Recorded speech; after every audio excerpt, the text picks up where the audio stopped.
தற்கொலை எதற்கும் தீர்வல்ல.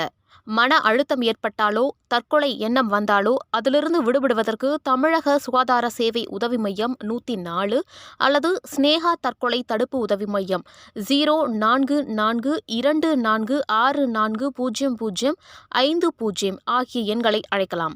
ഉണ്ണിപ്പെണ്ണ അനുഭവിക്കാത്ത എക്കാടാ ഞാൻ അനുഭവിച്ചിട്ടുള്ളത്. എനിക്ക് പറഞ്ഞാൽ മനസ്സിലാകത്തില്ല. എല്ലാവരുടെയും മുന്നിൽ ചിരിച്ച് ഞാനിങ്ങനെ നിൽക്കുന്നെങ്കിൽ ഉള്ളിൽ അത്രത്തോളം വലിയ വേദനകൾ എനിക്കുണ്ട്.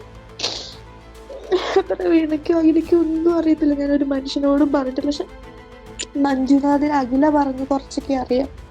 അഖില പറഞ്ഞ് കുറച്ചൊക്കെ എനിക്ക് അവനറിയാമെന്ന് തോന്നുന്നുണ്ട്. എനിക്കറിയില്ല. எந்த பெண்ணும் அனுபவிக்காத வேதனையை நான் அனுபவிச்சுட்டு இருக்கேன். எல்லாரும் முன்னாடியும் நான் சிரிச்சுட்டு நின்னாலும் உள்ளுக்குள்ள அவ்வளவு வலியும் வேதனையும் இருக்கு.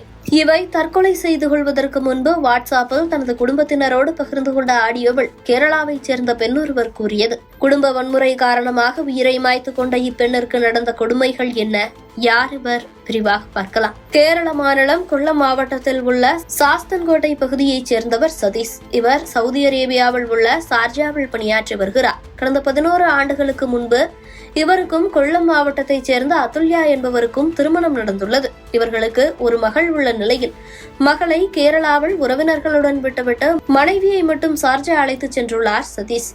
இருவரும் கடந்த சில ஆண்டுகளாகவே சார்ஜாவில் வாழ்ந்து வரும் நிலையில் மனைவி அதுல்யாவை அடித்து துன்புறுத்துவதை சதீஷ் வாடிக்கையாக கொண்டிருந்துள்ளார் என கூறப்படுகிறது. கணவன் மனைவிக்குள் ஏற்பட்ட கருத்து வேறுபாடு காரணமாக இருவருக்கும் அடிக்கடி தகராறு ஏற்பட்டு வந்துள்ளது. இதனால் குடிபோதைக்கு அடிமையான சதீஷ் தொடர்ச்சியாக போதையில் மனைவியை அடித்து துன்புறுத்தி வந்துள்ளார். ஒரு கட்டத்திற்கு மேல் தனது கணவனின் தாக்குதல்களை தாங்க முடியாத அதுல்யா சார்ஜாவில் தனது கணவர் வீட்டில் தற்கொலை செய்து கொண்டதாக கூறப்படுகிறது.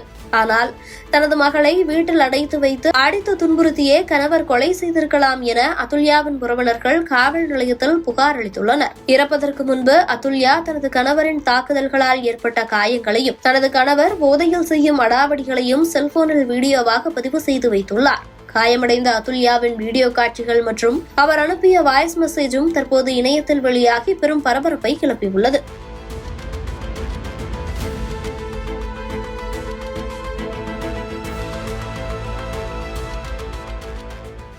தற்கொலை எதற்கும் தீர்வல்ல. மன அழுத்தம் ஏற்பட்டாலோ தற்கொலை எண்ணம் வந்தாலோ அதிலிருந்து விடுபடுவதற்கு தமிழக சுகாதார சேவை உதவி மையம் 104 அல்லது ஸ்னேகா தற்கொலை தடுப்பு உதவி மையம் 0442640050 ஆகிய எண்களை அழைக்கலாம்.